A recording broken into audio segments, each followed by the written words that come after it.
నమస్కారం. ఈరోజు యువతరం పార్టీ అధినేత జాతీయ అధ్యక్షులు మనం పోటూరు ప్రవీణ్ గారి దగ్గర ఉన్నాము. నమస్కారం అండి. నమస్కారం అండి. ముందుగా ఈ పార్టీని ఎప్పుడు స్థాపించారు?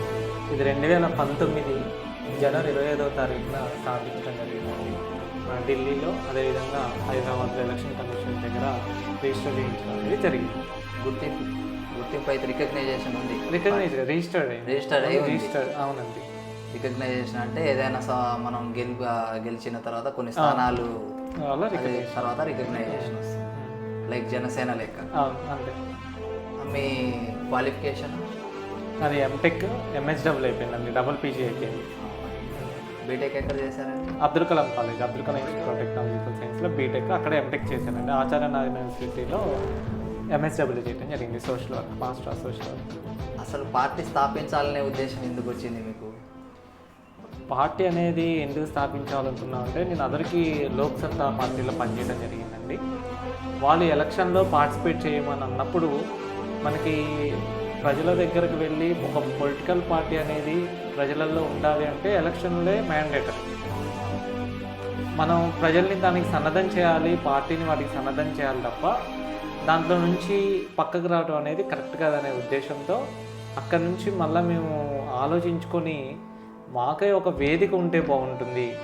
ఏదైతే మేము కొన్ని సిద్ధాంతాలు యువత మేధావులు అనుకుంటున్నారో ఆ సిద్ధాంతాలని అమలు కావాలంటే రాజ్యాధికారమే దానికి ఆల్టర్నేటివ్. కాబట్టి రాజ్యాధికారం పొందాలంటే ఒక వేదిక ఉండాలి, దానికి పొలిటికల్ పార్టీనే వేదిక. కాబట్టి మేము యువతరం పార్టీ అనే పేరు మీద ప్రజల్లోకి వెళ్ళడానికి పార్టీ స్థాపించడం జరిగింది. అంటే ఒక పార్టీ నడపాలంటే అది ఈ రోజుల్లో రాజకీయం చేయాలంటే డబ్బుతో కూడుకున్న పని. మరి మీ దగ్గర అంత డబ్బులు ఉన్నాయి? ఖచ్చితంగా మీరు చెప్పినట్టు రాజకీయం నడపాలి అంటే డబ్బు కావాలి.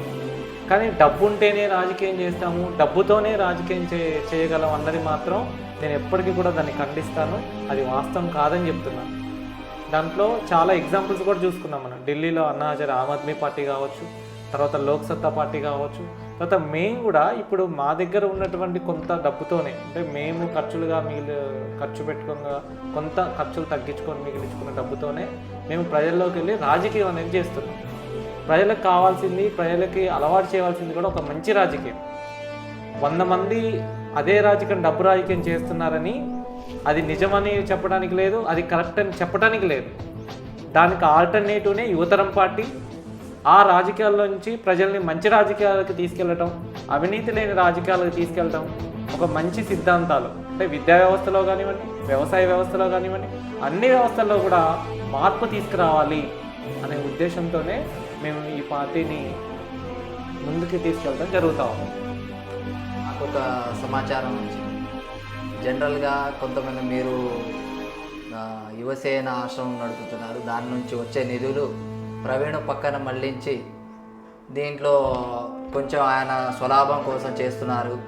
ఆయనకు ఒక కారు ఉంది, పార్టీ నడుపుతాడు, ఫైనాన్షియల్ పరంగా అటు వస్తుందని అంటున్నారు. దీని మీద మీ అభిప్రాయం? దీంట్లో మీరు నా జీవితం అనేది తెలిసిన పుస్తకం. మీరు 2014 నుంచి కూడా ఆశ్రమం పెట్టుకుంటే చూస్తే, మేము 2014 ఆశ్రమం పెట్టిన తర్వాతే మా పొలం అమ్మటం జరిగింది. తర్వాత 2019లోనే మా ఇల్లు అనేది అమ్మటం జరిగింది. ఉన్న ఆస్తులు పోగొట్టుకున్నాం తప్ప ఆశ్రమం మీద మేము బిల్డింగ్ ఆశ్రమం కట్టించినప్పుడు కానీ తర్వాతే మా ఆశ్రమానికి ఒక అకౌంటబిలిటీ కూడా ఉన్నది. మీరు ఎవరైనా సరే ఎప్పుడైనా వస్తే మీకు ఆ అకౌంటబిలిటీ, మీకు స్టేట్మెంట్, బ్యాంక్ స్టేట్మెంట్తో సహా మీరు అన్నీ చూసుకోవచ్చు. ఎవరైనా సరే మాకు ఇచ్చిన డోనర్ ప్రతి ఒక్కళ్ళు, మీరు బిల్డింగ్ కట్టించినప్పుడు మీది 30 లక్షల బిల్డింగ్ అయితే మేము 15 లక్షలే మాకు ఫండ్ రావడం జరిగింది. మిగతాది మేము ఇక్కడ వర్కర్ని తక్కువ చేసుకొని ఆ వర్క్ మేమే కొంత చేయటం కానివ్వండి, కొంత మెటీరియల్ ఫ్రీగా తెచ్చుకోవడం వల్ల మేము ఈ బిల్డింగ్ కట్టించగలిగాం. మేము ఒక మంచి పని చేయాలనే ఉద్దేశంతో ఆశ్రమాన్ని రన్ చేస్తున్నాం. కానీ అక్కడ మాకు ఒక ఫారిన్ ఫండ్ కానివ్వండి, లేకపోతే మంత్లీ ఫండ్ కానీ ఏది లేదు. ఉంటే మీకు అకౌంట్ ద్వారా కానివ్వండి, డోనర్స్ ద్వారా కూడా మీకు సమాచారం ఉంటుంది. కాబట్టి మా జీవితం అనేది తెరిచిన పుస్తకం. మీరు ఎక్కడైనా మీరు చెక్ చేసుకోవచ్చు. మేము మా దగ్గర ఉన్న రూపాయి పిల్లలకు ఖర్చు పెడుతున్నాం, ఆశ్రమానికి ఖర్చు పెడుతున్నాం తప్ప ఆశ్రమానికి వచ్చిన రూపాయి ఎప్పుడు కూడా మేము స్వార్థానికి కానీ మా స్వలాభానికి కానీ లేకపోతే ఇంకో అవసరానికి కానీ ఎప్పుడు వాడలేదు. మీరు దాన్ని ఏ విధంగా అయినా క్రాస్ చెక్ చేసుకోవచ్చు. మీకు కూడా ఇంకా కావాలంటే ఆ బ్యాంక్ అకౌంట్స్ కానివ్వండి, ఆ రిపోర్ట్స్ కానివ్వండి, ప్రతిదీ కూడా మీరు పరిశీలించుకోవచ్చు. అంటే ప్రవీణ్ ఆస్తులు అనేది పెరగలేదు, తరిగిపోయాని అంటున్నారు.